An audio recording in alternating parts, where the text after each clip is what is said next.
Mesdames, Messieurs, chers collègues, voilà, après une introduction comme ça, vous allez forcément être déçus. Je prends conscience de la lourde responsabilité qui est la mienne, puisque si on veut reconduire cette chaire, il faut un tout petit peu que vous soyez intéressés par ce qui va se passer. Et dans un tel lieu, on se sent encore plus intimidé. Donc merci beaucoup, c'est un grand privilège, un honneur de pouvoir participer à ce projet, d'être titulaire de cette chaire.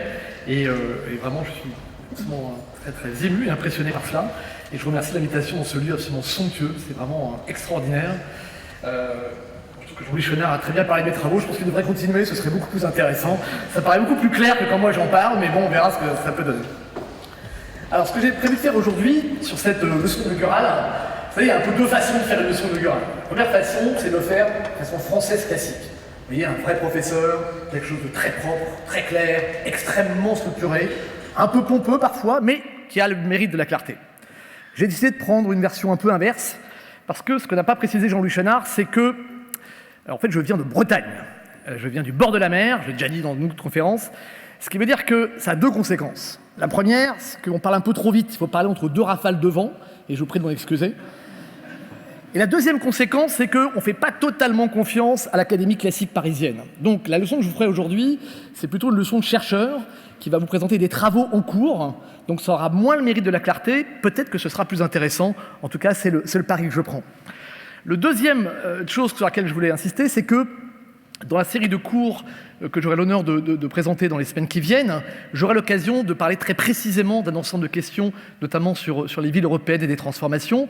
Mais je m'étais dit, pour la leçon inaugurale, c'est peut-être le moment, on m'a dit il faut parler de choses un peu générales, pas parler de Bruxelles, je ne parlerai pas de Bruxelles.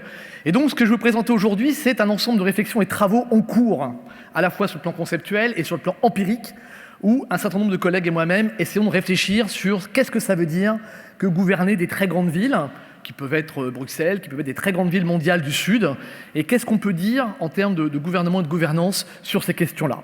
Donc vous me pardonnerez, je vais parler un peu de littérature, ce sera un peu général, mais je vous promets que dans les cours, je serai beaucoup plus précis et je m'articulerai davantage sur mes recherches. Donc merci encore d'être là. Alors, première chose, c'est, en fait, dans mon introduction, vous verrez, je vais poser beaucoup de questions. Mais évidemment, ces questions vont articuler et seront développées ensuite dans l'ensemble des contributions que j'essaierai de donner. Quand on pose des questions de gouvernement, de gouvernance urbaine, on pose des questions assez basiques. Mais comme vous savez, en sciences sociales, les questions basiques ne sont pas les plus simples.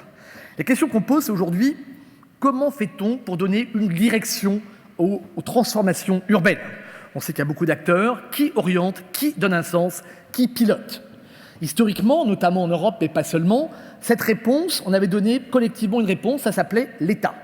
Donc qui était responsable et qui avait la légitimité pour orienter la société, donner une direction à l'économie et aux transformations du social, c'était le rôle de l'État. Donc aujourd'hui, tout l'enjeu, c'est de sortir de cet héritage national qui reste très présent, de l'État-nation qui nous a tellement structurés, même s'il y a plusieurs nations et tout ça est un peu compliqué dans un certain nombre de pays.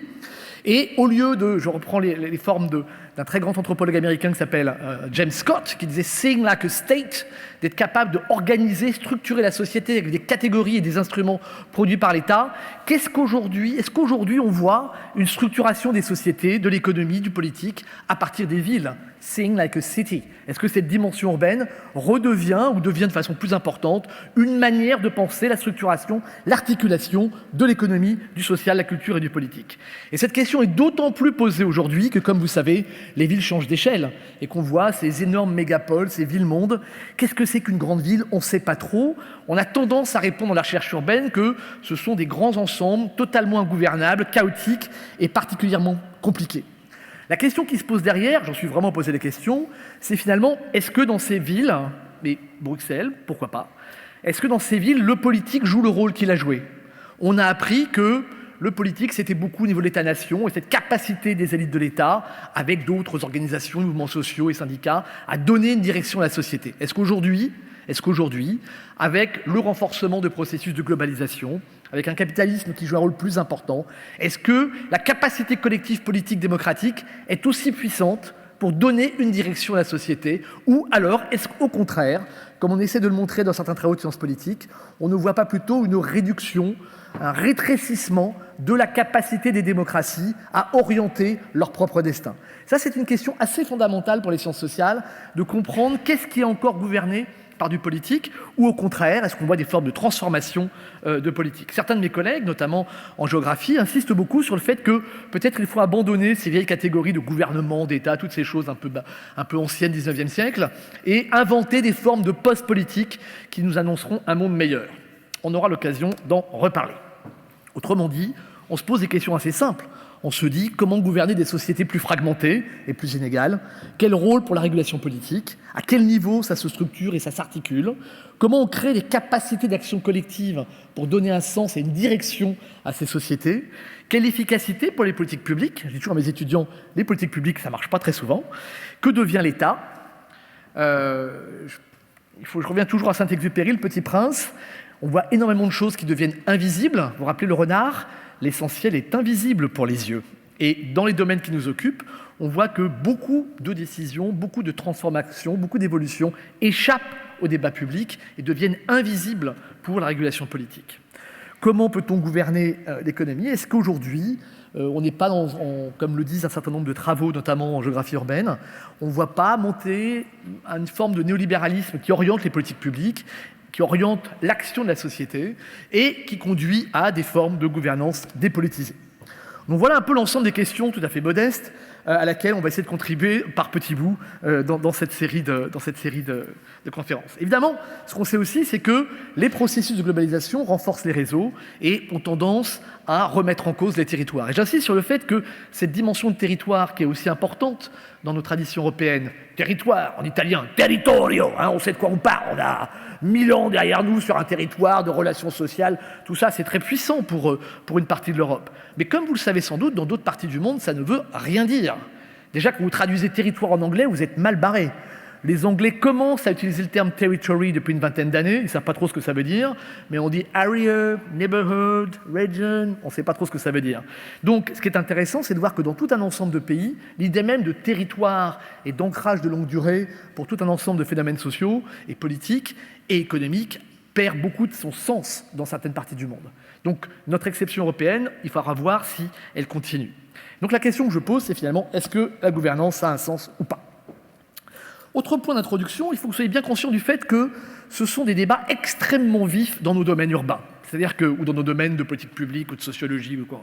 On est une période où les sciences sociales se sont diversifiées avec beaucoup d'approches très différentes, des méthodes différentes, des épistémologies, un gros mot, un peu différentes. Mais on a des débats extrêmement vifs. Dans les principales revues, les gens se tombent dessus, se critiquent, disent ça va pas du tout, vous dites n'importe quoi, il faut repenser les choses. Donc c'est vraiment une période d'effervescence intellectuelle. Donc ça c'est intéressant. Mais on a un tout petit peu de mal à y voir clair. Donc il faut être clair que bon, les choses que je vous proposerai sont des choses contestées et qui ne font absolument pas autorité. Il y a des discussions sur tous ces éléments qu'on peut mettre en évidence. Il y a eu récemment, par exemple, des géographes économiques qui nous disent finalement, les villes, c'est pas très compliqué. C'est toujours des histoires de ressources et de terrain et de terrain qui doivent être alloués à différents usages. Et donc, voilà, il y a des critères économiques qui permettent d'expliquer l'efficacité de ces différents usages. Et à l'inverse, donc on a une très forte poussée de l'économie classique dans les sciences sociales sur le territoire. Et à l'inverse, on a tout un courant aujourd'hui d'anthropologues, de post-colonial studies, de post-positivistes, toutes sortes de choses, qui interprètent et qui développent des approches critiques qui remettent complètement en cause la manière dont on a pensé les sciences sociales. Donc tout ça est aujourd'hui très largement en débat. En fait, c'est une excuse pour faire l'exposé qui ne sera pas totalement clair et totalement structuré. Vous voyez, c'est juste une manière de faire. Alors, dans la recherche urbaine aujourd'hui, ce qui est frappant, c'est qu'à une époque, la sociologie était dominante, ce n'est plus le cas. Les genres de choses qu'on fait en sciences sociales sont beaucoup plus dominés par la géographie critique, l'anthropologie, le planning un peu moins. Donc il y a vraiment des approches très différentes, ce qui fait la richesse du domaine et aussi les débats. Vous avez par exemple tout un ensemble de gens qui nous expliquent que ce qui est en train de se passer, c'est surtout le triomphe du néolibéralisme qui explique très largement l'évolution des politiques urbaines. Bon. Certains collègues néo-post-marxistes insistent beaucoup plus sur le fait que c'est quand même le capitalisme qui est en train de triompher. Et voilà, on peut retourner, puis certains d'entre vous, les plus anciens, se rappelleront de Nikos Poulantzas, le grand marxiste grec qui est mort à Paris dans les 70 et qui disait finalement ce qui va se passer dans nos pays, c'est de plus en plus de capitalisme et des formes d'État plus autoritaires. La semaine où la grande banque HSBC a décidé de garder son siège à Londres avec une pression énorme pour limiter les régulations du gouvernement anglais, d'un côté, et de l'autre, où en France, on prolonge l'état d'urgence et on essaie de voter la déchéance de nationalité, c'est vrai qu'on se dit qu'il y a quand même quelque chose à examiner d'un peu près. Et puis, on a tout un ensemble de gens qui nous expliquent que, fondamentalement, il faut repenser ce que c'est que la politique. Il faut repartir de théories qu'on appelle post-foundational, qui viennent souvent d'obscurs philosophes français, et donc des formes de politique qui passent au niveau de l'individu, de l'expérience ordinaire, et qui se développent hors de toute formation et institution classique. Nous montrons, qui essaie de nous montrer que, en fait, ces grandes métropoles sont devenues ingouvernables et qu'il faut remettre en cause toutes ces illusions de gouvernement qui n'ont plus aucun sens. Donc l'ensemble de la tonalité, j'exagère un tout petit peu, mais pas tellement, est quand même de remettre en cause cette idée de gouvernance des grandes villes en nous disant tout ça n'a plus de sens, car le monde a changé. Mon argument sera évidemment l'inverse aujourd'hui. Ce sera plutôt de dire, certes, il y a des limites à ces questions de gouvernance et de démocratie, mais ça reste aussi central que tout dans le passé pour essayer de comprendre les transformations des grandes métropoles. Et j'ai défendu l'idée qu'il faut réviser en partie le concept de gouvernance, mais que dans cette recherche du politique dans l'urbain, il faut vraiment essayer de prendre au sérieux ces questions d'action publique et de gouvernance, et que les approches critiques sont un peu insuffisantes. Je ferai donc un exposé en 3 points. Pas sûr qu'on y aille très loin dans le 3e, mais c'est pas grave, c'est juste pour vous mettre en appétit sur la suite. Le premier, c'est d'essayer de vous expliquer les bonnes raisons pour lesquelles ça ne sert à rien de s'occuper de questions de gouvernance. Car après tout, la majorité des articles publiés dans la recherche urbaine nous disent que ces choses-là ne sont pas pertinentes. Donc j'essaierai de passer en revue les bonnes raisons pour ne pas s'occuper de ces questions. Ensuite, je développerai évidemment exactement l'inverse, en vous expliquant pourquoi, à mon avis, ça reste des questions assez centrales et comment on peut s'y prendre pour développer et peut-être revoir les concepts de gouvernance qu'on a utilisés pour l'instant. Et en passant, j'essaierai de parler un tout petit peu de l'État. Et troisièmement, j'essaierai de vous présenter le type de recherche qu'on essaie de mener aujourd'hui avec mes équipes dans différents pays. Et on a un grand projet qui s'appelle WIG, What is Governed and Not Governed, à São Paulo, Mexico, Paris et Londres, qui vise à développer des recherches pour répondre aux questions trop compliquées que j'ai posées. Donc voilà un peu la manière dont j'ai prévu les choses.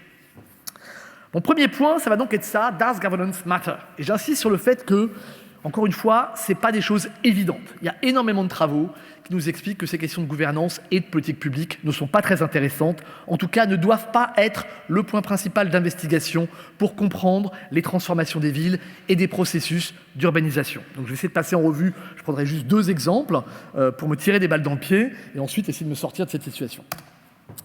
D'abord, je voudrais vraiment vous rappeler que, vous savez, quand on s'intéresse aux questions urbaines, il n'y a pas que des questions politiques. Il y a évidemment plein de manières de penser ces questions urbaines. Donc, je rappelle 3-4 manières de penser ces questions urbaines pour montrer les 3 tests de ce que je suis en train de faire. C'est quand même un petit bout de ces questions-là. Évidemment, la première chose, c'est que, comme vous savez bien, les villes d'aujourd'hui, les grandes métropoles, sont, je reprends la jolie expression de mon collègue Pierre Vels, des lieux et des liens. On est amené à les penser en permanence comme des endroits, des configurations sociales situées, avec des trajectoires historiques, mais au même temps, aujourd'hui, on a de plus en plus de réseaux, de processus de globalisation, d'interactions qui sont au-delà du territoire et qui structurent en partie ces villes. Donc on est amené à penser en permanence ces métropoles, à la fois en termes de relations et en termes de lieux. Et c'est l'articulation entre les deux qui rend compliquée la question de la gouvernance et la question politique. Bien sûr, vous savez bien, quand on s'intéresse aux questions urbaines, on peut mettre l'accent sur la question de la ville comme dimension matérielle. C'est une des questions intéressantes dans les questions urbaines. Les villes, c'est quand même la construction, la rénovation de lieux magnifiques, c'est les constructions de places, de maisons, de buildings, d'infrastructures diverses et variées, avec des métiers qui historiquement jouent un rôle très important.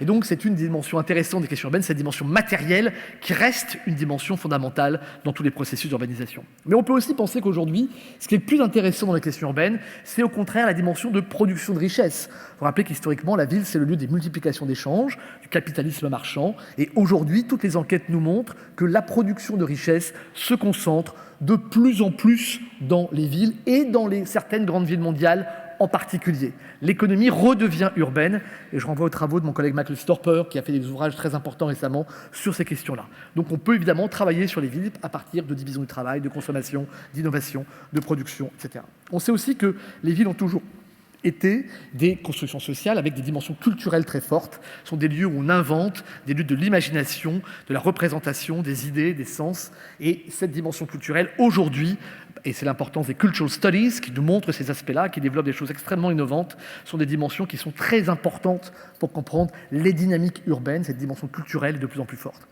Il y a la dimension politique, et j'y reviendrai tout à l'heure. Les villes sont aussi, bien sûr, ce que nous, sociologues, on étudie, c'est cette dimension sociale, de différenciation sociale, de l'individualisation, de choix individuels et collectifs. Ce sont aussi des lieux où s'articulent des inégalités, où on voit des dimensions de ségrégation, de différenciation, d'inégalité, entre genres, entre préférences sexuelles, entre groupes ethniques, entre religions, entre classes sociales. Et c'est aussi des lieux de fabrique, de mobilisation, de mouvements sociaux, d'expériences, de migration. Donc on est habitué à voir ces différentes dimensions. Et puis les villes aujourd'hui, et c'est ce que nous montrent les sociologies, les sciences et les technologies, à quel point ce sont des énormes complexes technologiques avec des plateformes, avec des applications, avec tout un ensemble de ressources qui font qu'une partie des questions de gouvernance repose sur ces instruments, ces technologies. Vous avez tous entendu parler des smart cities, le concept développé par IBM, qui est une des manières de penser, pas la plus excitante et la plus intéressante, ces questions de digitalisation des villes. Et puis, comme on le sait bien, aujourd'hui, ces questions urbaines s'abordent également par la question de la nature, de l'environnement, du développement durable, qui contribue à redéfinir toute une partie des questions classiques que l'on se posait. Et historiquement, on sait que ces questions technologiques, ça c'était le débat qu'avaient les ingénieurs en 1927 à San Francisco pour se dire où mettons le pont pour relier et pour fermer la baie. Donc c'est des exemples classiques sur ces dimensions technologiques. Tout le monde est en train de construire des gares et des transports collectifs ou des métros. Et la ville d'aujourd'hui, c'est peut-être de plus en plus ça. C'est des représentations à partir de systèmes techniques que l'on doit prendre en compte dans les questions de pensée. Moi, je plaide beaucoup dans mon école urbaine pour qu'on travaille avec les ingénieurs, parce que vous savez que les ingénieurs, quand vous les laissez tout seuls, ils ne comprennent rien aux sciences sociales et ils sont toujours surpris de voir que les gens ne rentrent pas dans leur système. Mais à l'inverse, nous, en sciences sociales, on doit vraiment faire un effort d'investissement majeur dans ces questions technologiques, parce qu'aujourd'hui, elles sont complètement liées à tout un ensemble d'enjeux sociaux, et j'insiste là-dessus. Alors la manière dont on pense ces questions de la question urbaine aujourd'hui, ça s'appelle, si vous êtes un peu à la mode, vous parlez de Global Comparative Metropolitan Studies. Et là, vous devez pouvoir publier des articles à peu près où vous voulez. C'est ça la manière dont on redéfinit la socio, la géographie et toutes les questions urbaines. Autrement dit, la grande question aujourd'hui, c'est, certes, on avait des villes européennes, des villes américaines, mais on a ces espèces de mégapoles qui sont en train de jouer un rôle important à l'échelle mondiale. Qu'est-ce que ça veut dire? Qu'est-ce que ça nous dit? Quelles sont les implications pour ces questions de gouvernance? Est-ce que la taille, ça a quelque chose à voir? Est-ce qu'on voit des espèces de trucs qu'on pourrait appeler des villes globales? Et est-ce qu'on voit des formes sociales, urbaines, qui ont de telles échelles que les questions classiques de classe sociale, de gouvernement ou de gouvernance n'ont plus aucun sens? C'est un peu ça, une des questions clés qu'on a en recherche urbaine. Et donc ça, c'est un appel au peuple. On est quand même assez mal parti pour l'instant en sciences sociales pour savoir de quoi on parle. En gros, si j'exagère un tout petit peu, je dirais qu'on a essayé collectivement de développer tout un ensemble d'idées sur les mégacities, en gros, quand il y a plus de 20 millions d'habitants. Certains collègues géographes disent petit joueur. La vraie échelle importante et pertinente, comme s'il y avait des vraies échelles importantes et pertinentes, c'est les corridors urbains. Vous voyez, la bonne échelle pour comprendre le monde d'aujourd'hui, c'est 100 millions d'habitants. Il ne faut pas jouer petit joueur. Donc vous partez de l'Alaska et vous allez Vancouver, Seattle, San Francisco, Los Angeles, Tijuana.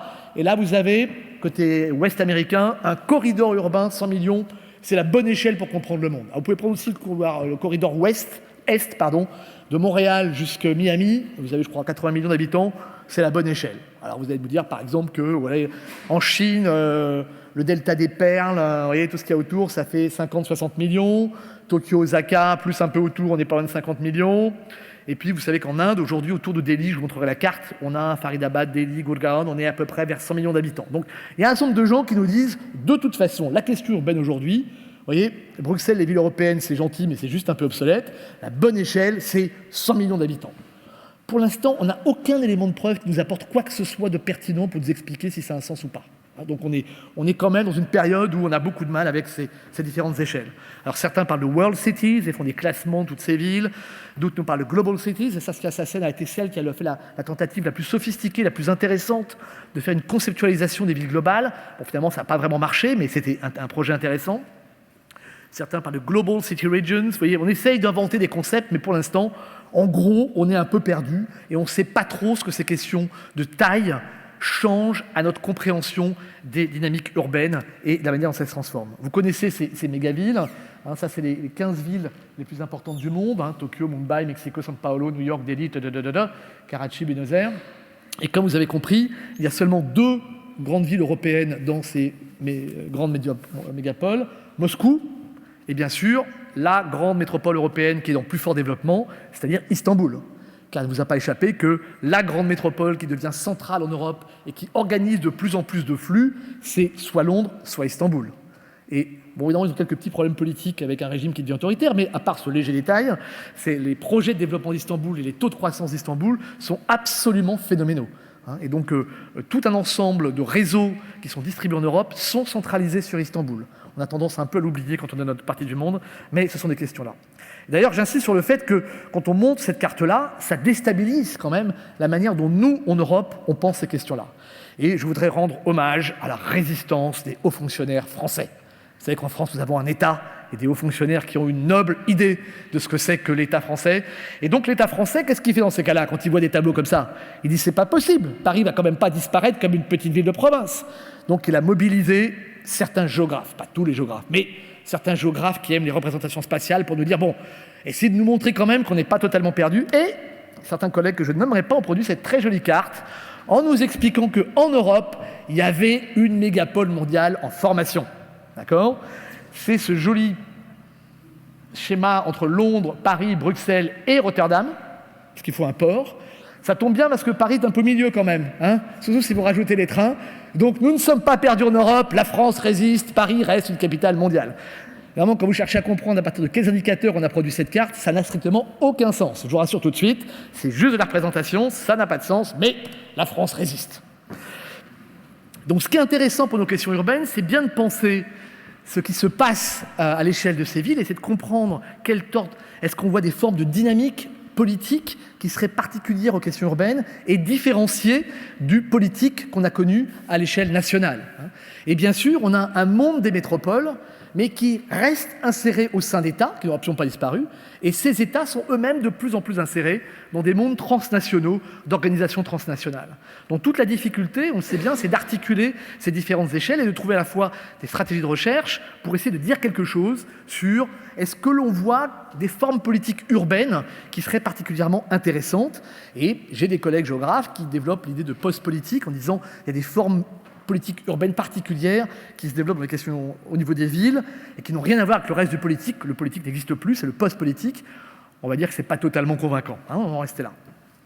Donc, comment penser ces questions de gouvernance urbaine et de démocratie, sachant qu'on a des érosions des formes de l'État, je reviendrai tout à l'heure, tous ces processus de globalisation qui participent de l'érosion de l'État pensé comme une boîte fermée, des formes de capitalisme qui sont de plus en plus accentuées. Il ne vous a pas échappé que les grandes entreprises mondiales concentrent de plus en plus de ressources et de richesses et jouent un rôle très important dans plein de domaines. Bien ou pas bien, c'est un autre sujet.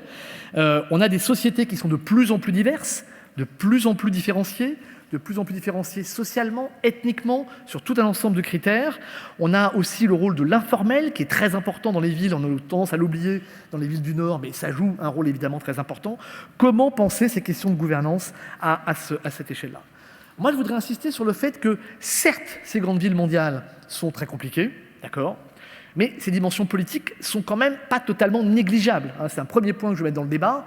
C'est quand on regarde sur la moyenne durée, on voit bien que tout un ensemble de grandes villes mondiales ont plutôt plus d'autonomie en termes juridiques, plus de ressources financières.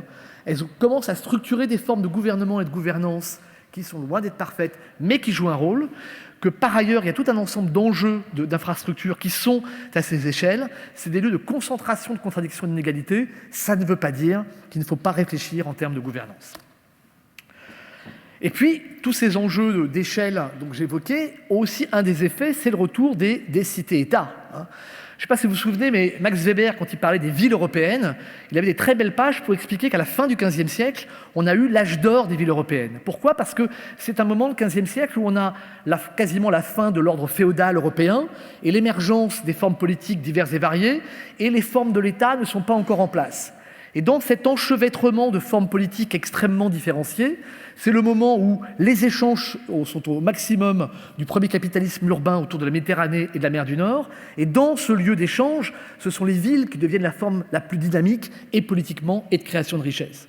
D'une certaine manière, et sans exagérer, on pourrait faire un parallèle et dire qu'aujourd'hui, on voit bien qu'on a un enchevêtrement de formes politiques nationales, infranationales, supranationales, transnationales, qui sont enchevêtrées, et mes amis juristes en font leur délice pour regarder tout ce qui peut se passer en termes de normes, de règles, de résolution de conflits totalement contradictoires entre ces différentes échelles, premièrement. Et deuxièmement, le développement des processus de mondialisation, ça veut dire de plus en plus d'échanges, et certaines de ces villes se placent comme lieu d'échange. C'est assez frappant pour nous de voir comment des villes comme Hong Kong, comme Singapour, comme Dubaï redeviennent un petit peu comme les villes-États du Moyen-Âge.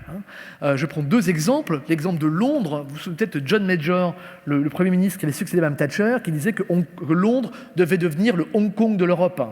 Donc l'idée de rester dans un ensemble plus important, mais d'avoir surtout pas de règles, pas d'impôts et le moins d'État-providence possible pour être le lieu de concentration, de flux et de création de la richesse, ce qu'ils ont à peu près réussi avec les cités de Londres.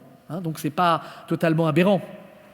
Et de production de la richesse. Vous savez que la région de Londres aujourd'hui produit plus de 40% de la richesse du PNB britannique. C'était 30% il y a 10 ans, donc il y a une concentration de la production de richesse sur Londres. Et que Londres est de plus en plus, ça reste la capitale britannique, mais déconnectée en partie de tout ce qui se passe ailleurs. C'est d'ailleurs pour la raison pour laquelle les Écossais pensent que c'est de moins en moins leur capitale, entre parenthèses. Mais prenez un exemple comme Dubaï, sur lequel j'ai fait des travaux récemment. C'est fascinant, Dubaï. Dubaï, c'est, vous voyez, en péninsule arabique, dans l'État des Émirats Unis, c'est une ville, vous voyez, c'est des marchands, des pirates, des trafiquants dans tous les sens. Vous voyez, vous allez à Dubaï, vous avez le port officiel, c'est le 8e port du monde, c'est standardisé, il y a des grues, vous voyez, c'est Rotterdam. Et puis vous avez l'autre port de l'autre côté, tout se fait à la main, avec des bateaux qui ont l'air d'avoir une centaine d'années. Et là, on fait tous les trafics avec l'Iran pour contourner l'embargo. Vous voyez, c'est juste complètement deux économies complètement parallèles. On fait des trafics avec l'Inde, on investit en plein de choses. C'est un mélange de Las Vegas, d'un bout d'informel en Inde, et de Shanghai. Tout ça au même endroit. Et en gros, c'est un endroit où il n'y a aucun droit politique. C'est une dictature. Il n'y a que 5% des gens qui sont des nationaux, 95% d'expats et de migrants qui n'ont aucun droit politique. Et en fait, vous êtes là pour vous enrichir, pour faire du trafic et surtout ne rien dire politiquement. Et ça nous rappelle un tout petit peu des choses sur les villes du Moyen-Âge, d'une certaine manière. Et bien sûr, ça devient leur stratégie de développement urbain, c'est de faire un hub. Ils ont maintenant le plus grand aéroport du monde, qui dépasse Londres. Ils en construisent un autre qui va être 3 fois plus gros. Ils ont le 8e port du monde et ils attirent tous les flux financiers de toutes les familles riches de Syrie, à cause de la guerre en Syrie, de Libye, à cause de la Libye, du Maroc, de l'Algérie, de tout le Moyen-Orient, de Russie, même d'Israël qui vient mettre son argent à Dubaï, des Iraniens, des Indiens. Ils deviennent le centre de nouvelles régions du monde. Alors je vous dis ça parce que j'ai appris ça récemment, je ne savais pas. Ils nous disent, vous voyez, l'Europe c'est vieux et ça progresse lentement. Alors que nous, on est le centre du monde. Alors les villes qui disent qu'elles sont le centre du monde, vous voyez, on est habitués, il n'y a pas de problème. Et alors je leur dis, c'est quoi votre monde? Notre monde, c'est Ménassa. Vous êtes comme moi, vous n'avez jamais entendu Ménassa. Pourtant, on lit le journal. Ménassa, ça veut dire Middle East, Southeast Asia and East Africa. C'est-à-dire toute l'Europe, toute l'Afrique de l'Est, vous voyez, descendez jusqu'à Zanzibar, tout le Moyen-Orient et l'Inde, qui est juste en face. Et bien tout ça ensemble, ça fait 2 milliards d'habitants, taux de croissance 6% par an, et c'est des jeunes. Et donc, eux, ils disent, voyez, nous, on est Dubaï, on est l'avenir, vous êtes le passé, vous êtes vieux et en déclin. Et on investit et on est en pleine forme de croissance urbaine. Voilà, c'est ce genre de choses que je trouve intéressantes à regarder précisément et à comprendre. Et Dubaï, c'est un peu comme la Suisse, quoi. Vous voyez, comme c'est une dictature, ils sont assez stables politiquement, et donc tout le monde vient planquer son argent sans le dire aux autres, et ça devient la ville coffre-fort. C'est un peu comme Londres, comme la Suisse. Et donc ils récupèrent plein d'investissements et ils font du développement urbain assez particulier. Et qui donne. Et on voit bien à Dubaï ce côté, le développement urbain, c'est aussi de l'illusion, c'est du mirage, c'est de la croissance, et on investit sur l'avenir en espérant que ce soit l'endroit stable. Et puis la dernière chose qui est intéressante sur Dubaï, c'est le fait qu'il y a quand même un truc qui s'appelle les Émirats Unis, qui est un petit État créé en 71. La capitale, c'est Abu Dhabi. Alors Abu Dhabi, c'est les Bédouins, donc total mépris des marchands de Dubaï pour les Bédouins d'Abu Dhabi. Et donc Abu Dhabi, c'est l'autre ville de ce coin-là, et eux, ils veulent faire un État. Et donc ils disent, on va créer une agence sur l'environnement, on va créer des ministères. Et les gens d'Abu Dhabi de Dubaï, ils veulent surtout pas tout ça. Donc ils passent leur temps à éviter toutes les normes environnementales, toutes les politiques, tous les impôts. Et ils passent leur temps à essayer de se protéger pour empêcher la formation de l'État. Et on croirait Venise et l'Italie à la grande époque italienne, quoi. C'est exactement la même dynamique des villes contre l'État. Et j'en tire une leçon de méthode, c'est que quand on travaille sur les villes, il ne faut jamais oublier la leçon que nous avait appris le grand américain Charles Tilly, c'est que la relation entre les villes et l'État est toujours centrale dans les questions de gouvernance urbaine. On ne doit jamais se contenter de regarder les villes en tant que telles sans penser qu'il y a un lien avec l'État. En tout cas, pour la prochaine centaine d'années. Après, on verra. Mais pour l'instant, et c'est des questions que certains d'entre nous y tiennent beaucoup à dire, mais qu'on oublie parfois un tout petit peu dans les questions urbaines. Donc comment on s'intéresse à ces questions-là? Comment on compare? C'est ça un peu les questions qui sont aujourd'hui. Alors, mon troisième point de mon premier point, si j'ose dire, c'est il y a des bonnes raisons à la recherche urbaine pour ne pas regarder les questions de gouvernance. Donc, je commence par me tirer des balles dans le pied et insister sur le fait qu'il y a des très bonnes raisons, donc ce que je dis n'est pas critique, il y a des bonnes raisons pour ne pas s'intéresser aux questions de gouvernance urbaine et aux questions de politique publique, et j'en prendrai juste deux, il y en a une douzaine, mais j'en prends juste deux pour développer. Et notamment dans les Critical Urban Studies, il y a tout un ensemble de travaux qui nous dit ces questions de gouvernance, d'action collective, d'action publique, aujourd'hui, ce n'est plus pertinent pour comprendre les transformations urbaines. Donc arrêtez de vous intéresser à des sujets qui n'ont aucun sens. Les premiers qui ont, depuis longtemps, développé cette idée-là, c'est l'héritage marxiste, post-marxiste, néo-marxiste, qui nous explique que de toute façon, les villes, ça n'a aucun intérêt. Ce qui est intéressant, c'est de comprendre les processus d'urbanisation. Et donc, ce qui est important, c'est de comprendre les processus d'urbanisation donc capitalistes, qui vont expliquer les transformations urbaines, et après tout, les politiques urbaines ne font qu'accompagner ces processus massifs d'urbanisation. Alors, on peut évidemment réfléchir là-dessus, donc c'est toujours des forces externes qui expliquent les transformations urbaines et qui vont vers des modèles de convergence, de formes urbaines et de types d'urbanisation qui prennent des formes similaires. Et plus le capitalisme est mondialisé, et aujourd'hui ce n'est pas un sujet totalement secondaire, plus des formes urbaines comparables vont émerger, vont se développer dans différentes parties du globe. Et bien sûr, comme le capitalisme va sur les endroits de croissance les plus fortes, il y a moins d'investissements en Europe et beaucoup plus d'investissements dans d'autres parties du monde. Donc dans ces logiques-là, les questions de gouvernance, elle n'est pas pertinente. On ne s'intéresse pas aux villes elles-mêmes ou aux aires urbaines en tant que telles, on s'intéresse au processus d'urbanisation. Et pour ceux qui connaissent bien, David Harvey, qui était mon prof à Oxford, le grand marxiste géographe magnifique, a écrit des choses très très très précises là-dessus, et il continue avec grand talent. Une autre manière de penser la même chose, c'est de s'inspirer d'un autre sociologue français, cette fois-ci Henri Lefebvre, totalement marginalisé en France d'ailleurs, ça c'est un autre sujet, en nous expliquant que de toute façon, les villes, ça ne servait plus à grand-chose, parce que ce qui est important, c'est que la terre entière devenait urbanisée, et que les logiques d'urbanisation généralisée rendaient caduques les différenciations entre différents types de villes. C'était beaucoup moins important et beaucoup moins intéressant.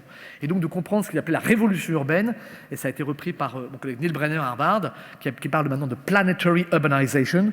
Il faut comprendre, il faut changer la conceptualisation de notre pensée sur les villes et essayer de développer des concepts et des théories qui permettent de penser ces formes d'urbanisation planétaire dans une Terre qui est maintenant complète, où les interdépendances sont de plus en plus évidentes, l'anthropocène, et de comprendre ces dynamiques qui sont en train de se faire. Et donc, dans ce cas-là, la question de la gouvernance urbaine des politiques publiques est très très très peu intéressante. De toute façon, au bout du compte, tout le monde fait un peu la même chose, même s'il y a des différences à court terme. Et puis on a aussi des géographes postmodernes, notamment Ed Soja, qui est décédé récemment, qui était à Los Angeles, et qui insistait beaucoup sur cette espèce de force mystique de l'urbanisation qui transformait complètement les villes. Il avait fait des choses très magnifiques sur Los Angeles, pour ceux qui connaissent ça, où il parlait des sim cities, des fragmented cities, des fractal cities. En gros, la métropole comme une force d'urbanisation complètement fragmentée, différenciée, qui produisait des mondes chaotiques, mais toujours très dynamiques. Donc, pour toutes ces raisons-là, quand vous partez sur ces conceptualisations-là, parfois ces questions de, vous voyez, quelle politique publique, quelle gouvernance, ça n'a pas beaucoup d'intérêt. Et puis, ce sont aussi des auteurs qui insistent sur le fait que, de toute manière, les politiques sont aujourd'hui orientées par un paradigme néolibéral qui oriente, plus ou moins selon les endroits, l'ensemble des politiques publiques, et que donc, il n'y a pas grand-chose à espérer. On parle de post-métropole, de post-politique. Quand on voit post plus d'une fois, on sait que ça ne veut pas dire grand-chose, mais voilà, ça c'est mon avis. Et qu'il faut attendre des transformations qui vont venir des individus, de leur expérience. De toute façon, toutes les institutions sont devenues non pertinentes et il faut attendre le réveil des mouvements sociaux qui, un jour, vont transformer notre société. Donc, bon, J'insiste sur le fait que c'est des arguments solides. Il y a de la standardisation de la production urbaine, les flux financiers jouent un rôle très important dans la production urbaine dans différentes parties du monde. Ce sont évidemment des choses importantes et les formes urbaines, quand on les regarde, que l'on soit à Shanghai, que l'on soit à São Paulo, que l'on soit à Chicago, que l'on soit à Kuala Lumpur, que l'on soit à Hong Kong, que l'on soit à Los Angeles, que l'on soit dans les ports, ça c'est le port de Hambourg, ça pourrait être le port de Dubaï, c'est exactement la même chose, que l'on soit, ça c'est une maquette, dans la nouvelle cité financière d'Istanbul qui vise à rivaliser avec la City de Londres, elle est en train d'être construite, ou les nouveaux aménagements de la banlieue d'Istanbul. Vous voyez bien que cette idée de type de projet urbain, de type de forme urbaine comme les quartiers d'affaires, de banlieue et des types d'urbanisation de la banlieue, de périurbain, ce sont vraiment des formes standardisées et ces logiques qui sont mises en évidence, elles ont un sens. Je pense que c'est des bons arguments où le développement des... Elle n'est pas jolie ma photo, où le développement des bidonvilles et des formes non illégales de logements dans plein de villes du monde, c'est la forme d'urbanisation la plus importante aujourd'hui, comme vous savez, sont évidemment des bonnes raisons pour ne pas s'intéresser aux questions urbaines, aux questions de gouvernance. La deuxième raison classique pour ne pas s'intéresser aux questions de gouvernance urbaine, c'est d'insister sur le fait que les villes et les mondes urbains d'aujourd'hui sont peut-être beaucoup moins des lieux, des endroits de structuration, d'investissement, de configuration sociale, de longue durée, et davantage organisés par les réseaux et par les liens divers et variés. Donc on a tout un ensemble de travaux qui nous expliquent qu'aujourd'hui, les villes, c'est d'abord des hubs au sein de réseaux, et on a des classements qui sont faits pour mesurer le nombre de passagers, le nombre de flux financiers, le nombre d'appels téléphoniques, le nombre de migrants, le nombre de tout ce que vous voulez, et on fait tourner des bases de données, et on fait des classements sur le rôle des villes au sein de ces différents réseaux, mettant en évidence les interdépendances entre ces villes, les flux, les mobilités, les circulations, les transferts et les interdépendances. Et Manuel Castells, le grand auteur dans ces réseaux-là, a insisté sur le fait que finalement les villes aujourd'hui sont essentiellement structurées par les flux et elles ont peu de capacité à s'organiser en tant que telles. Et du coup, ces questions de gouvernance et de politique publique deviennent non pertinentes. Ce qui est important, c'est comment s'articulent les réseaux et non pas comment ils sont gouvernés. Et vous avez plein de cartes pour montrer tous ces réseaux, d'infrastructures de transport. Ça, c'est des travaux d'un monsieur qui s'appelle Peter Taylor, qui a fait plein de travaux à Loughborough, sur le classement des villes en fonction de leur réseau. Sur, vous voyez, les câbles sous-marins, plein de réseaux qui sont invisibles. Et donc, dans cette logique, on voit bien que l'idée, c'est que les villes doivent essayer, par la compétition, d'être centrales pour attirer des gens, des réseaux, des investissements. Et c'est une logique de concurrence-coopération dans des dynamiques de réseau. Et les idées aussi circulent, et les formes urbaines circulent. On peut montrer que les projets de rénovation de ports, de docks, vous voyez, on a vu ça en Angleterre, aux États-Unis, tout le monde rénove ses docks, même ses bords de rivière, par de fleuves parfois, quand même à Bruxelles. Donc tout le monde fait un peu la même chose sur les formes urbaines, et il y a des formes urbaines assez standardisées qui circulent avec les mêmes types d'investissements, les mêmes types de montages, les mêmes types de formes, les mêmes types de populations qui sont visées, les mêmes types de consommation. Et donc on voit bien que c'est des idées qui doivent être prises très au sérieux. Alors maintenant, le truc à la mode, c'est de prendre les réseaux qu'on peut identifier par Facebook ou par Twitter, et on fait ces cartes magnifiques en montrant que tout ça, c'est des réseaux dans tous les sens, et que, évidemment, comment on parle de gouvernance là-dedans, ça n'a plus strictement aucun sens. Cependant, j'utilise deux petites diapos d'un de mes collègues qui s'appelle Bruce Carruthers, qui est un grand socio-économiste de Northwestern à Chicago. Et, vous voyez, c'est un peu ce que nous raconte aussi le genre. Ça, c'est le nombre de transactions financières aux États-Unis dans une journée. C'est un chiffre de 2013. Et donc, si vous prenez l'analyse de réseau, vous voyez bien, voilà, c'est des réseaux dans tous les sens. Il y a un nombre de transferts, 500 000 par jour. Vous avez 6600 nodes. Vous voyez, 70 000 lieux. Voilà. On ne gouverne pas les flux financiers. C'est juste trop gros, trop divers. Ça va dans tous les sens. Ça n'a aucun sens. Sauf que, quand vous êtes un peu un sociologue plus classique, comme on est nous, et qu'on mesure, on repère quand même que 5 banques font 80% des transactions. Donc, on peut, même dans l'analyse des réseaux, on peut toujours montrer qu'il y a plein de réseaux et tout est très compliqué, mais oui, tous les réseaux ne sont pas égaux. Certains sont plus égaux que d'autres. Donc, ça ne renvoie pas à l'idée qu'il n'y a pas des structures qu'on peut montrer en analyse de réseau et qu'on peut mettre en évidence des relations de pouvoir au sens classique du terme. Donc, pour moi, ce n'est pas du tout contradictoire dans ces sens-là. Et puis, il y a une troisième idée qui va dans le sens de « il ne faut pas du tout vous intéresser aux questions urbaines de gouvernance, ça n'a pas de sens », c'est tous les travaux qui sont faits par une partie des travaux de post-colonial studies ou de gens qui sont moins positiviste dans les sciences sociales et qui insiste sur la diversité des expériences, sur les interactions des individus, en disant finalement le monde est tellement compliqué que la seule chose qui compte c'est l'expérience des individus et de leurs interactions et leurs identités.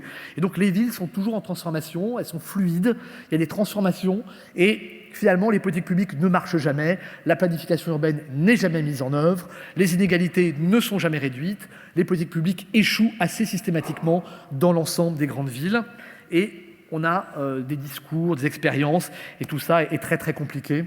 J'insiste pas, mais ce sont des travaux assez importants. Ce qui est important, c'est de comprendre, donc il y a une critique un peu systématique de tout ce qui est fait dans le domaine politique institutionnel, et il faut comprendre les incohérences, le développement chaotique, les villes comme spectacle, comme discours, et tout ça est très peu rationnel.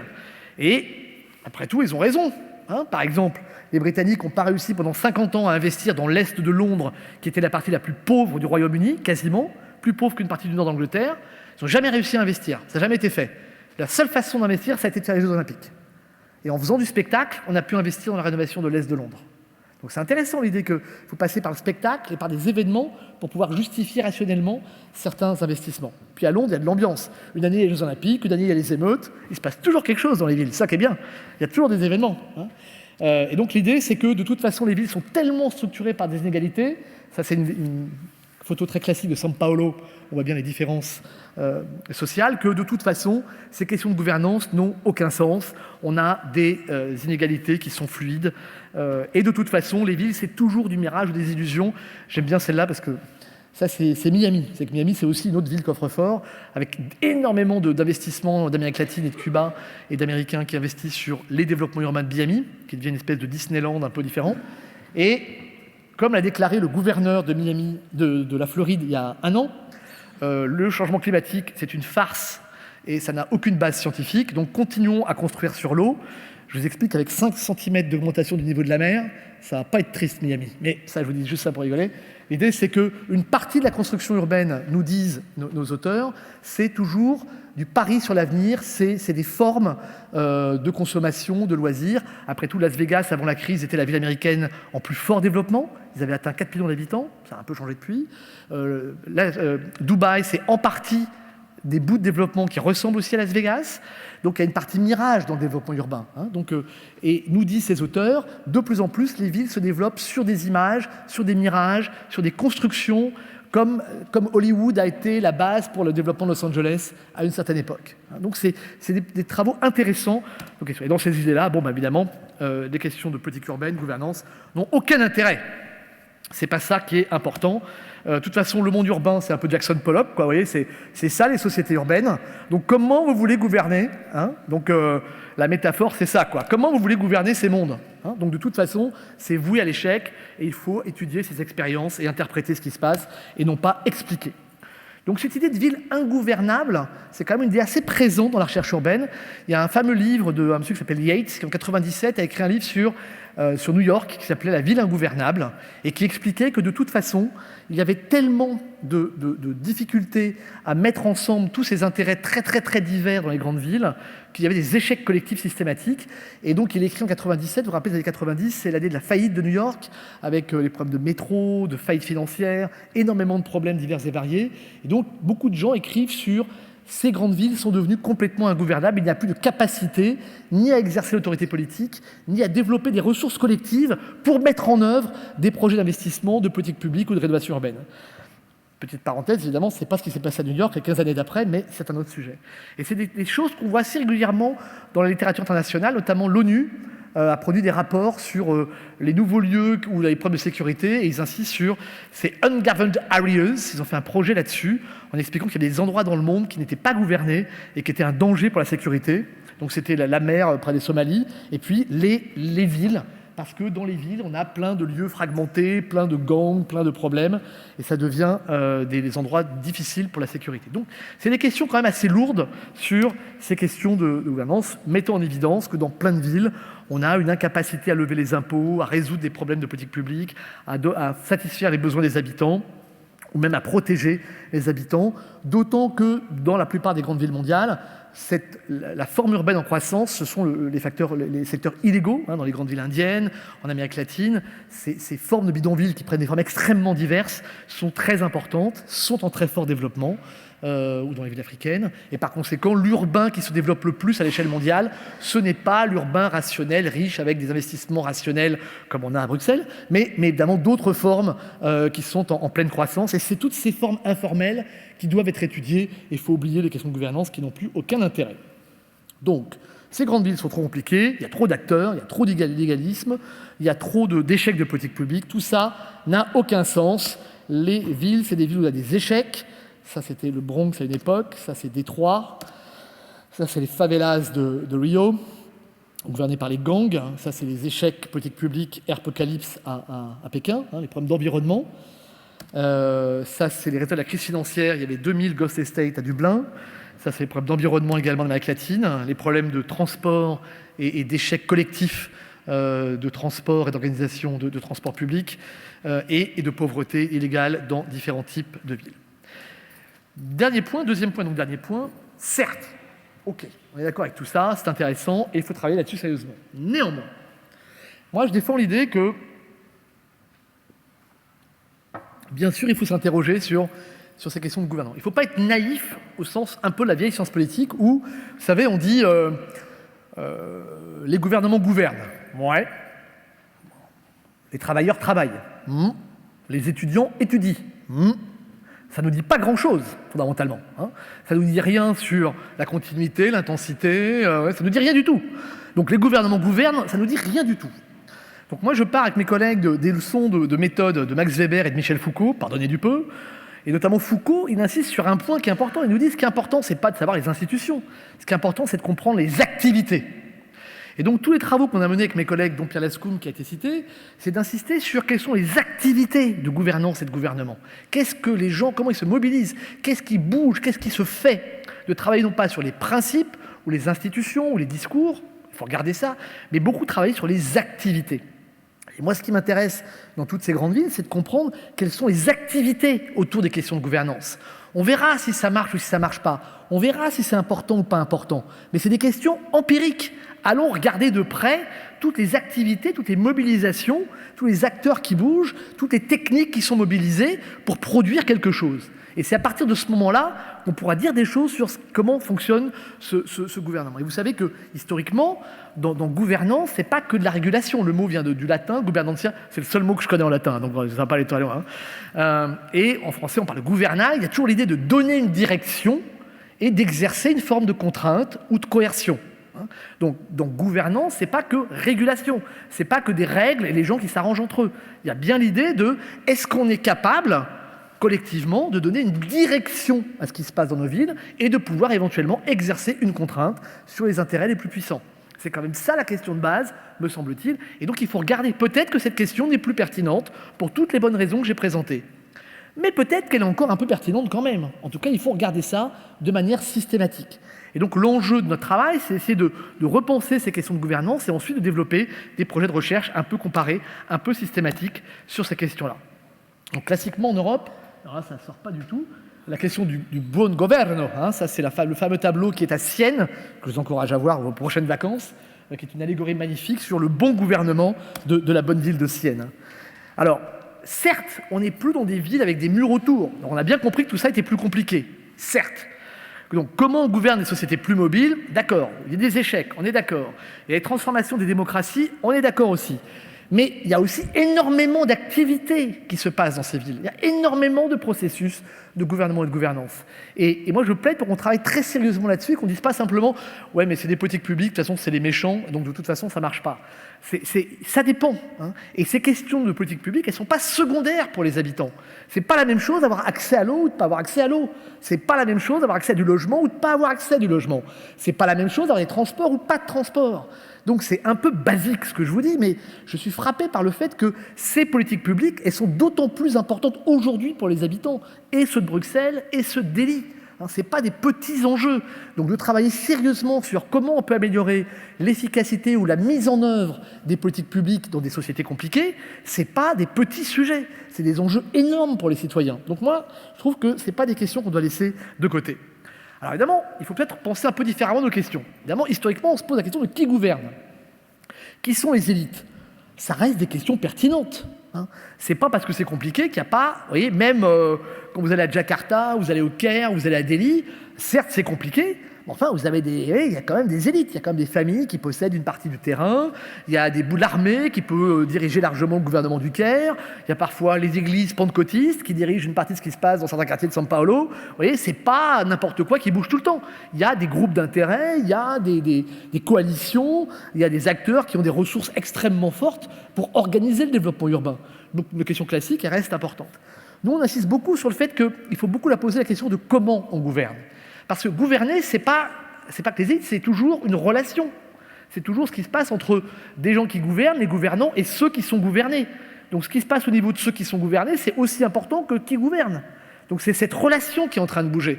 Et vous savez bien que dans les questions aujourd'hui sur la démocratie, le gouvernement, on se pose cette question de ce lien entre ceux qui gouvernent et ceux qui sont gouvernés.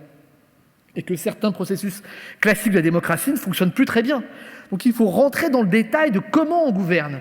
D'où la question de, regardons les activités, les dispositifs ou les instruments. C'est souvent par des formes politiques différentes que se passent ces questions politiques. Moi, je suis très frappé par beaucoup d'enquêtes qu'on fait sur, vraiment qualitatives sur les individus, les citoyens en Europe ou hors Europe, par le fait que, vous voyez, quand vous faites juste un sondage, est-ce que vous vous intéressez à la politique? Non. D'accord. Les gens ne s'intéressent plus à la politique. Merci.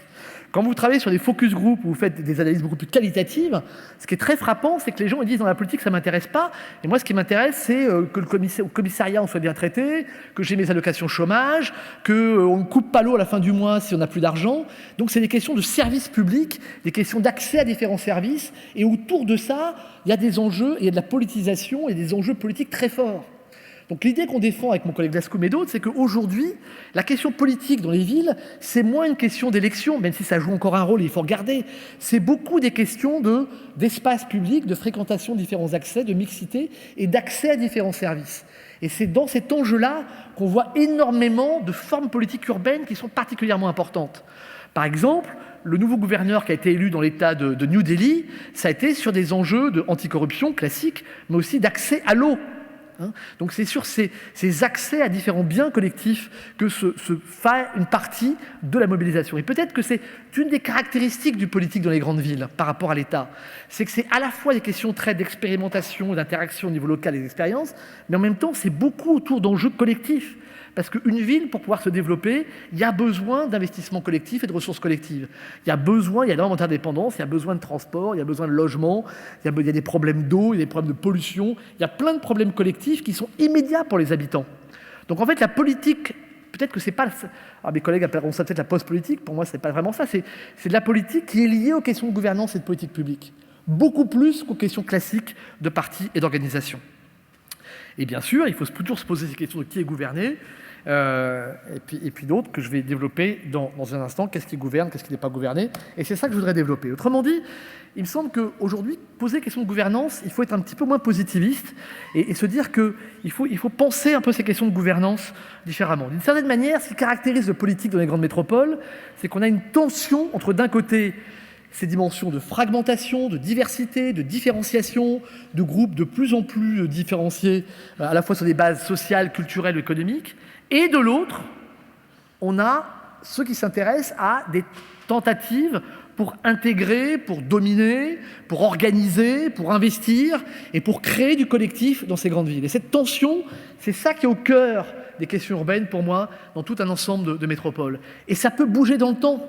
Moi, j'adore l'exemple de Los Angeles. Vous voyez, dans les années 90, il y avait une bande de géographes à Los Angeles qui a été la Geography LA School, dont j'ai parlé tout à l'heure, Soja, et ils nous ont expliqué que le monde des villes européennes, alors c'était vraiment totalement ringard, et que le monde du futur, c'était Los Angeles. Vous voyez, avec plein de bouts de quartiers chinois, de quartiers ethniques, Disney, des grandes autoroutes, la fragmentation complète, pas de centre-ville. Vous savez, Los Angeles, de temps en temps, vous croisez un petit Européen qui veut aller voir le centre-ville à pied. Vous voyez, il y a 80 km et il n'y a pas de centre-ville, pas de peau. Donc les autoroutes urbaines, vous voyez, tout un monde urbain qui n'a plus rien à voir. Et c'est vrai que c'était un monde urbain très très différent. Et qu'est-ce qu'ils sont en train de faire aujourd'hui à Los Angeles? Vous avez regardé un peu? C'est passionnant, Los Angeles. Ils ont fait des trucs totalement fous, d'une innovation totale. Ils ont créé une cathédrale catholique près de la mairie. Waouh, ça c'est postmoderne. Ils ont recréé un marché chinois. Ils ont mis des théâtres. Ils sont en train de faire un truc qu'on appelle un centre-ville. Vous voyez ? Donc Los Angeles, c'était une forme urbaine complètement baroque, sauf qu'ils sont en train de créer plein de relations entre les différents quartiers, ils sont en train d'investir dans les transports, ils sont en train de créer une ville, quoi, au sens où nous on l'entend. Donc, moi je veux bien qu'on m'explique que maintenant les formes urbaines, c'est tout ça c'est nouveau, ça change complètement. Faut voir. Et on peut très bien avoir des dynamiques très différentes dans certaines régions à l'autre. Et c'est cette tension, encore une fois, entre la fragmentation de différents bouts de la ville et de l'autre, des tensions pour essayer de réintégrer certains bouts, c'est cette tension qui me semble être au cœur de ce qui caractérise le politique dans ces formes urbaines. Donc c'est un peu différent. Alors, je ne vais pas vous embêter avec les définitions, on peut réfléchir sur ce que c'est que le gouvernement, mais on s'en fout un peu. Je reviendrai sur ces questions de gouvernement et de gouvernance. Je voudrais juste insister sur ce qui est important pour moi, c'est de penser que ces questions de gouvernance aujourd'hui, il ne faut pas les penser de manière, vous voyez, le gouvernement gouverne, vous voyez, so what, quoi. Il faut prendre au sérieux l'idée que les questions de gouvernance, elles ne sont pas linéaires. J'ai un collègue qui s'appelle Pierre Favre qui a parlé de l'idée du fer à cheval. Il dit, vous voyez, ce qui est frappant, c'est qu'il y a des secteurs de la société qui sont extrêmement gouvernés et d'autres qui sont très peu gouvernés. Je vais prendre un exemple urbain. Vous voyez, je prends un exemple à Paris, par exemple. À Paris, à un moment donné, dans les années 60, on a fait des grands ensembles très loin de Paris, à 40-50 km, des grands ensembles de logements sociaux. On a créé les ensembles, c'est la Caisse des dépôts à l'époque, et puis après, on a fait quoi ? Rien. On les a mis dans des petites communes où il n'y avait aucune ressource. On n'a pas mis d'école, on n'a pas mis de commissariat, on n'a pas mis d'allocation familiale, on n'a pas mis de transport, on a mis plein d'immigrés et on a attendu voir ce qui se passait. On a attendu 20 ans et après on a vu. Quand les premières émeutes sont arrivées, moi je me souviens très bien, les préfets, les hauts fonctionnaires, ils disaient « mais c'est où ?» Ils n'avaient jamais été voir. Vous voyez, c'était des endroits qui étaient extrêmement peu gouvernés. Alors que dans la tradition française, les paysans qui étaient le centre du monde français historique de la République, alors là vous avez des chambres d'agriculture, le crédit agricole, c'est super gouverné les campagnes en France. Il n'y a presque plus personne, mais c'est super gouverné. Il y a plein d'argent, plein d'institutions, c'est l'héritage d'une centaine d'années. Vous voyez, alors c'est pareil, vous venez en région parisienne, les gens disent « Ah, Paris c'est merveilleux, il y a des transports extraordinaires ». Dans le centre de Paris, vous avez tout ce que vous voulez. Maintenant, si vous êtes à 50 km dans certaines banlieues, vous voyez, c'est pas gouverné, il n'y a pas de transport, c'est la catastrophe en termes de transport. Donc il faut bien qu'on pense que dans nos territoires, il y a des endroits qui sont très fortement gouvernés et d'autres qui sont très peu. Et ça se mesure.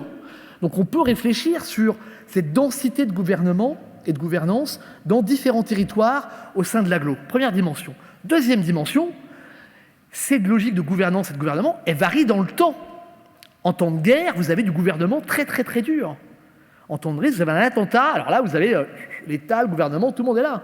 Et puis, il y a des secteurs de la société ou des périodes dans lesquelles vous avez beaucoup moins de gouvernement de gouvernance et des bouts de société qui s'organisent et qui rejettent l'importance et l'influence du gouvernement ou de la gouvernance. Donc, il faut prendre en termes une version non linéaire de la gouvernance, à la fois sur les territoires et dans le temps. Et je pense que si on accepte cette idée de prendre un cadre de pensée de la gouvernance urbaine avec ces deux dimensions-là, alors ça peut avoir un sens de comparer tout un ensemble de villes et de comprendre ces processus de gouvernance dans différents types de villes et de comparer ce qui peut se passer dans des villes du Nord et des villes du Sud. Donc c'est ça sur lequel je voudrais insister. Et d'ailleurs, on peut se poser la question, qui gouverne quand personne ne gouverne ? Il ne se passe pas rien. Dans plein de quartiers de différentes villes, il y a des mécanismes alternatifs. On a des villes totalement privées qui se sont créées.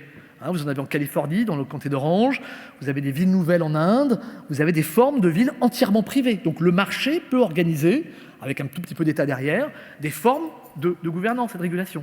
Et puis vous avez des mécanismes alternatifs. Chacun sait que la région de Naples est extrêmement gouvernée, pas totalement de la manière dont on pouvait l'imaginer au départ. Vous avez des formes de gangs et de mafia qui sont très très fortes. Et ce n'est pas secondaire. Nous, on a commencé à travailler avec les collègues de São Paulo, et j'utilise le travail de Gabriel Ferran, qui est un sociologue absolument remarquable. Il a très très bien montré, je vous raconte juste une histoire parce que c'est trop joli. Vous voyez, un jour, le gouverneur de São Paulo a dit « il y a trop de délinquance, on va faire comme à New York, ce qu'on invente, vous voyez, on fait venir les recettes, on va mettre tous les gens qui bougent en prison ». On a construit plein de prisons, ça tombe bien, sa famille était le plus gros entrepreneur de bâtiments et de travaux publics et a construit toutes les prisons. On va mettre tous ces gens-là, on va multiplier par 10 le nombre de gens en prison, parce que São Paulo avait le deuxième taux le plus élevé au monde de morts par habitant. Donc on a mis tout le monde en prison, et 10 ans plus tard, réussite merveilleuse, le taux d'homicide a diminué par 10 à São Paulo. L'histoire, c'est on met les gens en prison et il y a moins de morts. Ça, c'est l'histoire qu'on raconte pour les petits-enfants. Maintenant, quand on est des grands, qu'est-ce qui s'est passé? Et donc les sociologues, ils ont été voir. Mais il s'est passé un truc très simple. Il s'est passé, petit 1, que les favelas, c'est 8 millions d'habitants sur 20 millions à São Paulo. 12 millions sur 20 millions. Donc c'est plein de monde très différents. Il y avait plein de gangs extrêmement différents. Quand vous arrêtez tout le monde un peu systématiquement, vous les mettez tous dans un tout petit nombre de prisons, ils peuvent régler leur compte sur un seul territoire. Et donc il y a un gang qui a pris le monopole sur tous les autres. Ils se sont tués entre eux pendant 3 ans et ils sont devenus le gang principal pour toutes les favelas de São Paulo organisées. Et les prisons sont devenues le camp d'entraînement et l'école de formation de tous les jeunes délinquants de toute la banlieue de São Paulo. Bien joué. Ensuite, ils ont fait quoi? Ils ont lu Max Weber. Ils ont compris ce que c'est que le monopole de la violence. Et tout le monde sait que le trafic n'a pas besoin de gens qui se tuent. Il faut au contraire de la paix pour pouvoir faire du trafic. Et donc, ils ont fait un truc énorme. Ils ont pris le contrôle de chaque favela les unes après les autres. Et ils ont été voir les gangs. Ils ont dit, voilà, il y a 2 solutions. Nous sommes le plus gros gang de São Paulo. On accumule toutes les ressources en termes de munitions et d'armes. Il y a 2 solutions. Soit vous nous rendez les armes et on vous laisse organiser le trafic de drogue dans cette favela, soit on vous tue et on vous détruit. Et donc, petit à petit, ils ont récupéré le monopole de la violence dans toute la périphérie de São Paulo. Donc le déclin du nombre de morts à São Paulo, c'est le monopole exercé par un seul gang sur l'ensemble de la périphérie de São Paulo. Donc, qu'est-ce qui est gouverné quand personne ne gouverne? Il y a des mécanismes de gouvernement. Alors, il y a un léger détail, c'est que de temps en temps, les frontières sont un peu vagues avec la police, et donc tous les 7 ou 8 ans, on règle un peu les comptes. C'est-à-dire que le gang prend d'assaut une prison, ou bien ils vont tuer 200 policiers un matin, ou bien ils prennent d'assaut 5 commissariats, parce qu'ils ont un niveau d'armement qui est supérieur à celle de la police. Donc, et on règle un peu les frontières, et après on repart pour 5 ans. Donc, il y a des mécanismes alternatifs qui existent. Et je pense que c'est ça qu'il faut travailler précisément. En d'autres termes, je ne vais pas vous embêter avec mes définitions, ce qui est important, c'est d'avoir une conception un peu revue de ce que c'est que la gouvernance et de prendre au sérieux ce que j'appelle le dark side de la gouvernance, c'est-à-dire comprendre qu'au-delà des questions classiques, il faut travailler très sérieusement sur les activités illégales et prendre ça comme des mécanismes de gouvernance qui structurent ce qui se passe dans les grandes villes. Et entre parenthèses, c'est pas qu'à São Paulo. En région parisienne, on voit réapparaître une forme qui s'appelle les bidonvilles. Vous avez entendu parler de ça? Donc on a des bidonvilles qui sont en train de pousser partout en région parisienne. Donc c'est pas juste des trucs qu'on voit de l'autre côté. C'est des choses qui sont assez classiques. Et il faut prendre en compte ces dimensions illégales, la fragmentation, la dimension de corruption. Alors je sais que ça n'existe pas à Bruxelles, mais dans les villes sur lesquelles je travaille, comme Paris, historiquement, entre les promoteurs immobiliers et les partis politiques, il est arrivé qu'il y ait un certain nombre d'opérations qui s'expliquent par des questions qui sont un peu différentes de ce qu'on voit d'habitude. Donc il faut travailler sur ces modes de gouvernance en prenant en compte qui est gouverné, les formes de gouvernement, les formes institutionnelles, ces instruments et à qui profite le crime. Et mon argument, c'est que dans tout un ensemble de ces grandes villes, on voit énormément d'activités de gouvernance. Et c'est pour ça que le projet dont je vais vous parler rapidement, on essaie de comparer ce qui se passe dans ces villes comme São Paulo, Mexico, et Paris et Londres. Et on voit beaucoup de choses qui sont de plus en plus comparables. Donc c'est assez facile. Je prends juste un exemple. Il y a toute une littérature sur Mexico, c'est très compliqué, c'est un monstre, il y a 20 millions d'habitants et rien n'est gouverné. Juste pour votre information, depuis une vingtaine d'années, ils ont fait entièrement un nouveau business district qui est un des plus gros centres de bureaux dans l'ensemble de l'Amérique latine. Ils ont quand même créé un ensemble de métros totalement neuf qui maintenant organise l'ensemble de la métropole, plus un ensemble de bus assez remarquable. Ils ont entièrement rénové leur centre-ville et ils sont en train de créer des quartiers entiers avec des centres culturels de très haut niveau. À part ça, c'est pas gouverné, c'est totalement ingouvernable et c'est un énorme bazar. Alors moi je veux bien, mais il y a quand même des choses qui se passent, Donc il y a énormément d'activités de gouvernance et de gouvernement qui sont finalement assez comparables avec ce qui se passe dans certaines villes européennes. Je vais m'arrêter là. Et donc j'insiste sur le fait que oui, on peut regarder les expériences urbaines. Oui, c'est vrai qu'une partie de la politique, ça passe par des interactions, par les individus, par plein de formes extrêmement différentes. Il n'empêche qu'il y a des règles du jeu, il y a des institutions. Et avant de parler de post-politique, il faut dire qu'on comprenne un peu comment fonctionnent ces activités autour de ces questions de gouvernance et de gouvernement.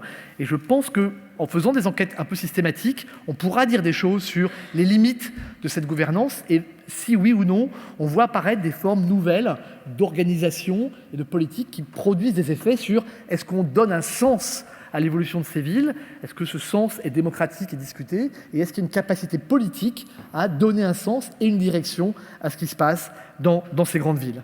Et d'une certaine manière, c'est ça sur lequel je voulais insister, sachant que, bien évidemment, on est dans une période où les dimensions du marché sont très importantes, bien ou mal, ce n'est pas mon sujet pour l'instant, et qu'on voit dans tout un ensemble d'activités urbaines le fait que ces grandes ressources, ces grands réseaux sont des enjeux de capitalisation énormes.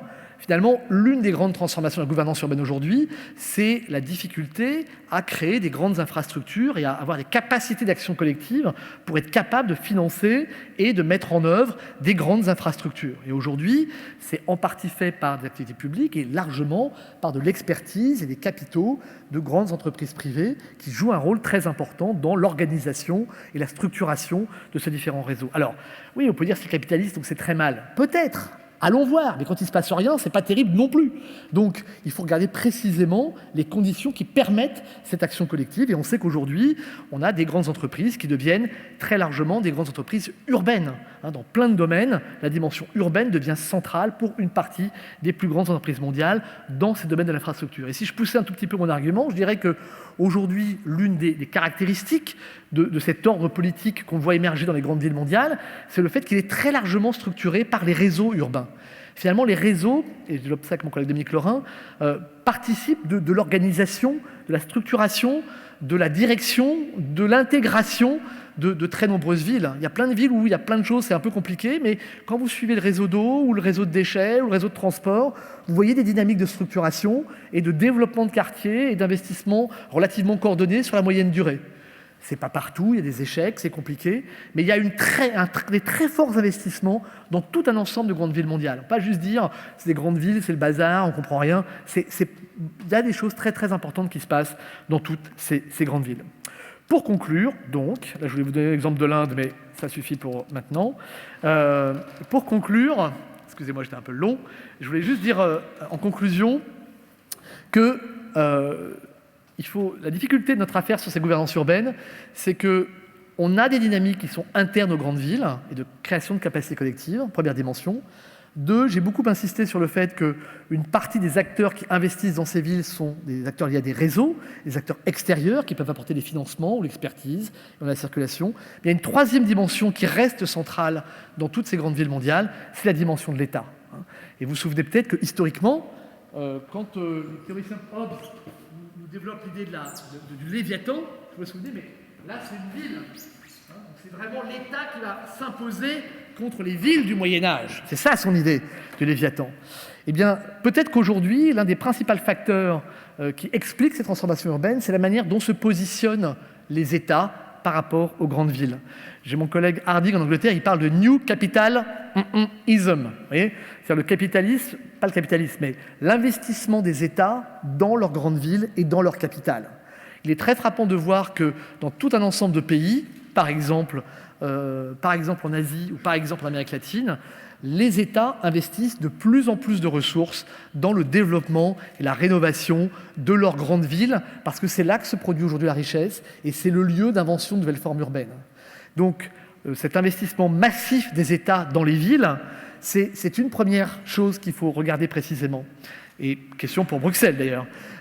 Et la deuxième chose, c'est que les États eux-mêmes sont en train de se transformer. Ils n'ont plus le monopole d'exercice de l'autorité politique.